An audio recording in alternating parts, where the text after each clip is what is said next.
let some of this settle down, and then we can let him go. You caught the big boy. Yeah. Easy, Otto, easy.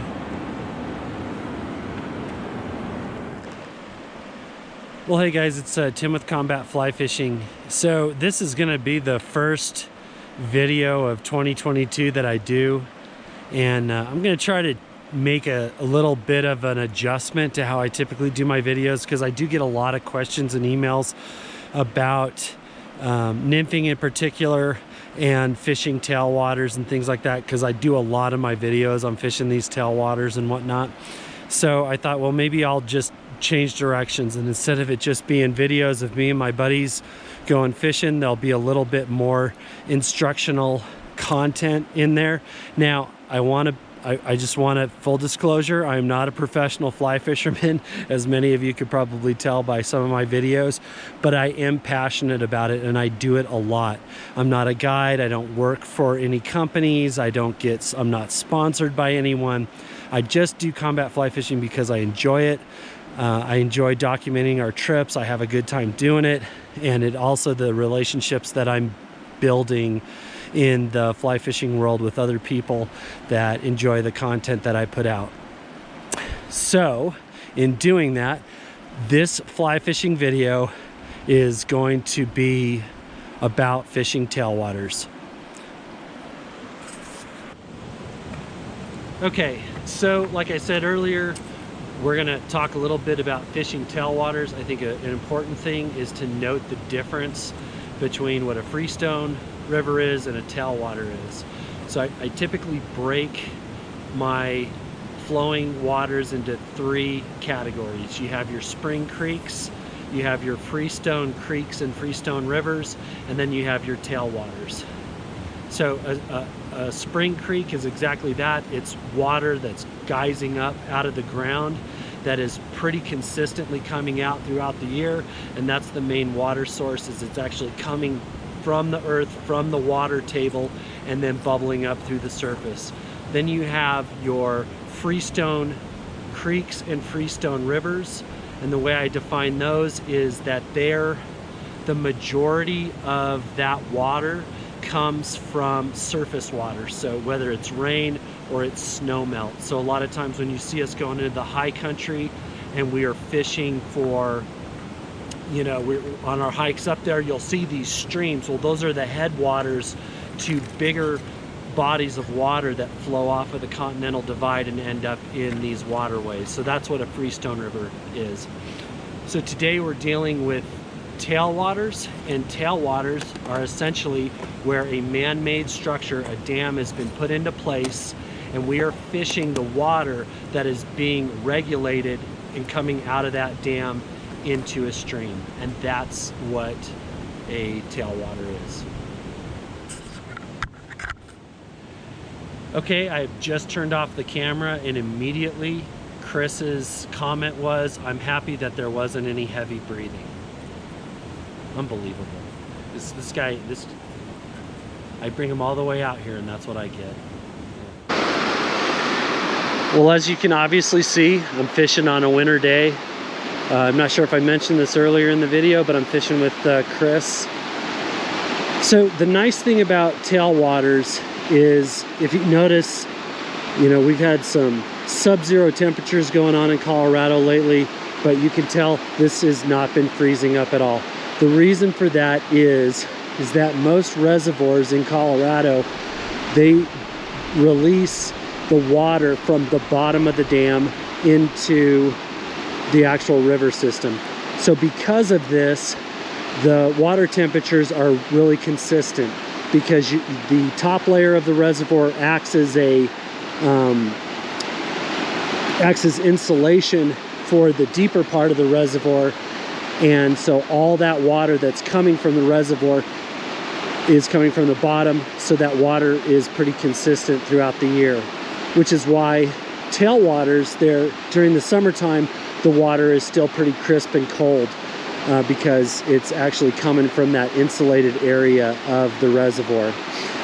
Tailwaters are also really nice too, because there's lots of nutrients that grow, and a lot of bug life, chironomids, scuds, things like this that reside at the bottom of these reservoirs. So when it's kicking out water, the fish in the river system have a lot of food to choose from and can stay pretty healthy and pretty strong, which is why you will typically find really nice sized fish in the first 3-mile stretch of any tailwater. It's because they're feeding on all those nutrients. So that's another big benefit of having this, fishing a tailwater.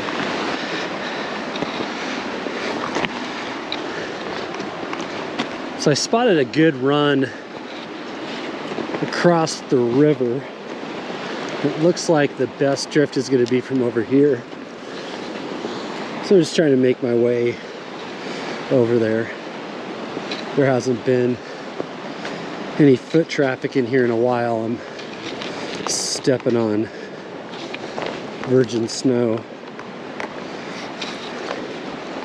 It's going to take a little bit to get over there, but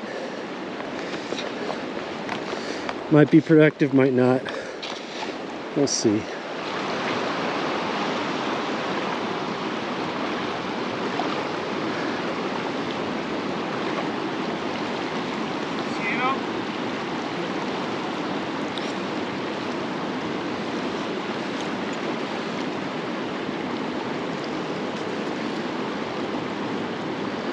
So there's a seam that's coming off a submerged rock that's right here.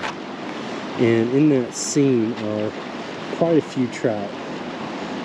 I'm gonna go no indicator and just kind of watch for movement.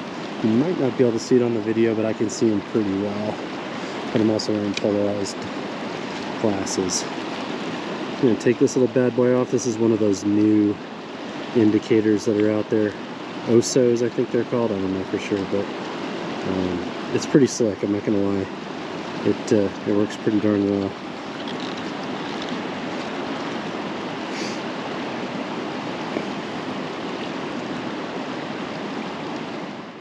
Some of the bigger tailwaters, like some you might find on the North Platte, tend to have milky colored water, but many of these smaller to mid-sized Rocky Mountain tailwaters, like what we're fishing today, tend to have crystal clear water most of the year. A benefit to fishing these gin clear rivers is that you can spot and stalk trout much easier. The obvious drawback, though, is that the trout are leader shy. They spook easily and can be reluctant to take a fly unless the presentation is flawless.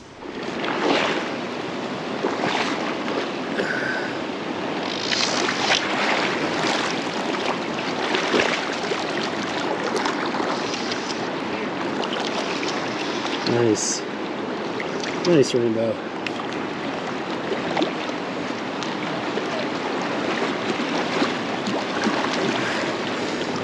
Nice. All right. Brown midge larva right there.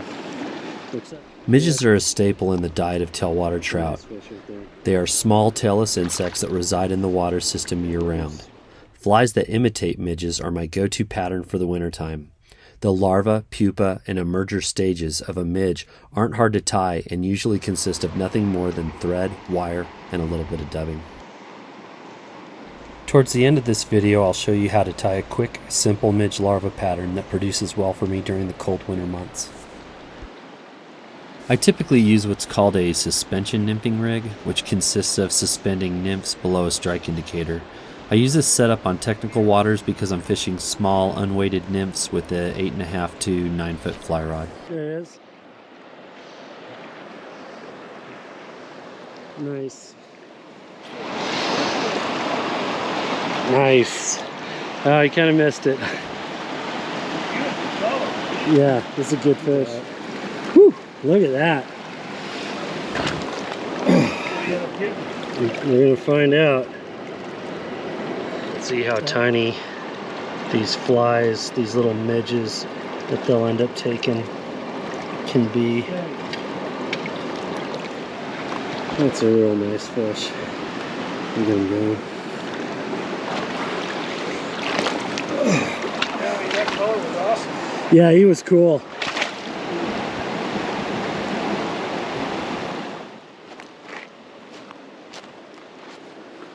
The one variable that makes midge patterns intimidating to anglers is the size. On this particular day, we had to drop the size of the patterns we were using down to a size 26 before we were getting regular takes. Good fish. You missing it, Otto? Yeah. Yep, they like that emerger, I'll tell you what.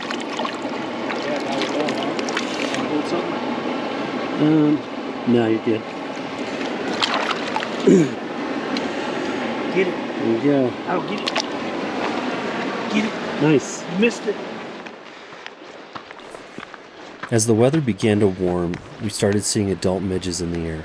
Although we didn't see any topwater strikes, we did see the trout holding in the upper columns of runs as they feasted on the helpless midges emerging to the surface.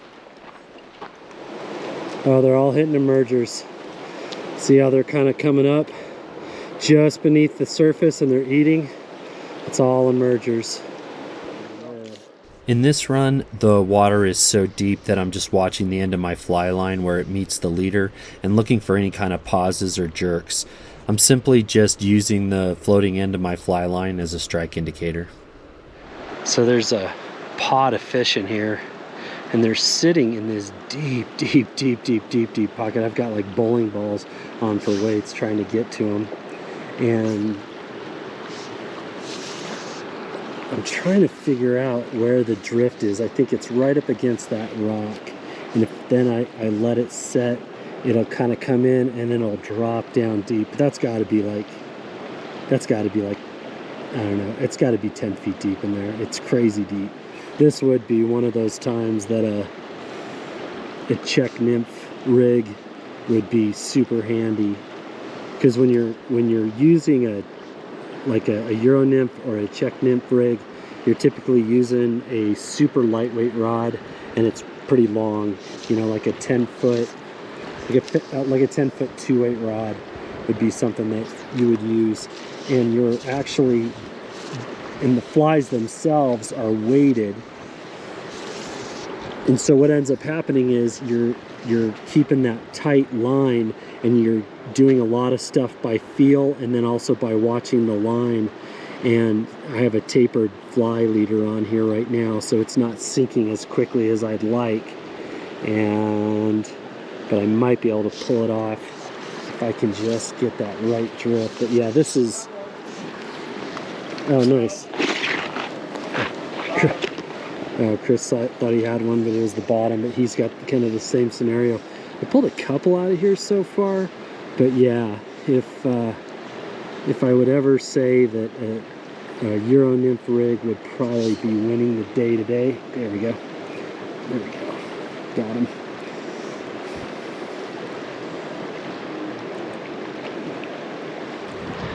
All right, nice.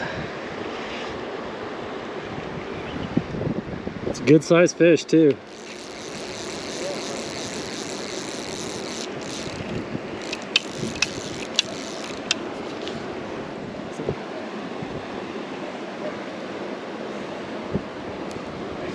Yeah, not bad.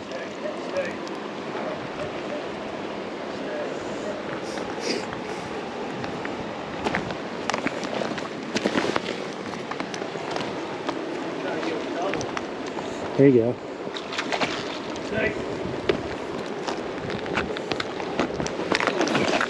You always know when Otto's danger close because Kris is screaming, stay.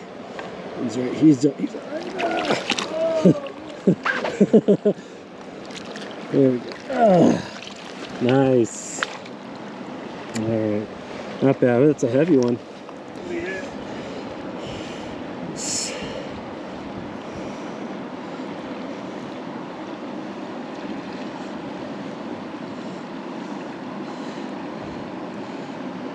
Merger. Good boy, Otto. There you go. Nice big old hand.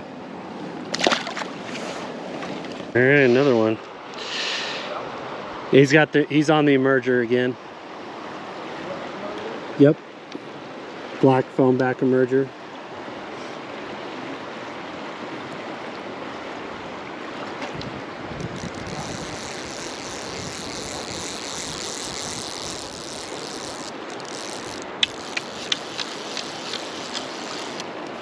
That's a decent fish.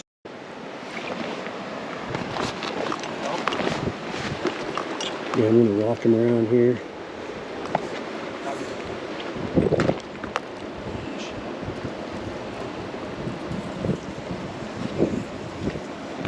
I'll get him out here. Does anybody stay? It's a large fall.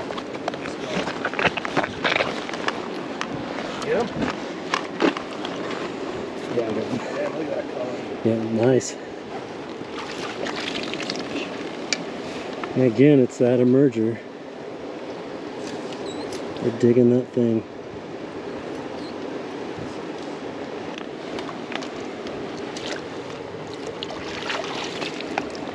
Nice. As promised, here is a tying tutorial of one of my most productive winter midge larva patterns. You can bust these out pretty quick. I suspect it wouldn't take most of you more than a minute to tie one of these up. I like to tie this pattern on a Tiemco 200R because of the strength of the hook mainly, but today I'm going to tie it on a Umpqua variant, which is a U203 in a size 20. These work well from a size 18 all the way down to a size 24. Although you can mix and match different colors, my favorite thread for this pattern is a UTC 70 denier in the color cream for the body, and then just a single strand of dark brown super hair for the ribbing. Start off by threading the hook about an eye's width behind the eye.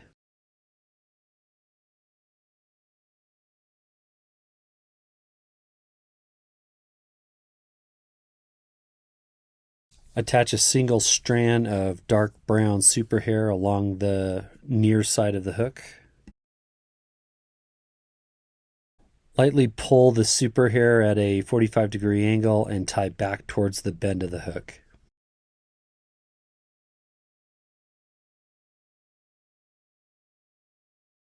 I like to make this fly a little on the long side to give it that larva look, so I tie 2 or 3 wraps beyond the barb.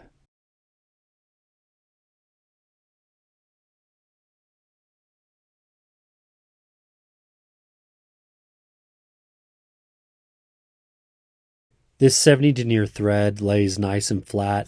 I like to thread back towards the eye, then back towards the bend, and then back towards the eye again, just to give the fly a little bit of bulk.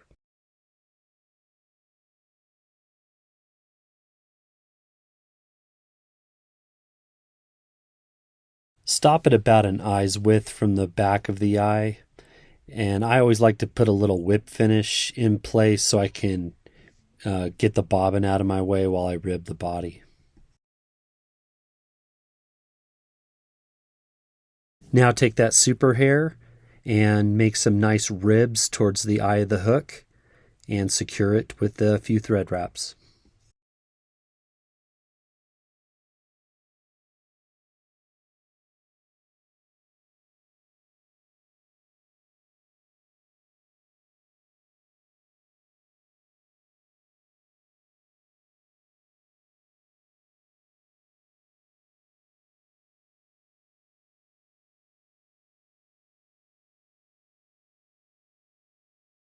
Once the super hair is secure, cut the excess and then use the thread to build up a nice thin flat head, whip finish, and you're done.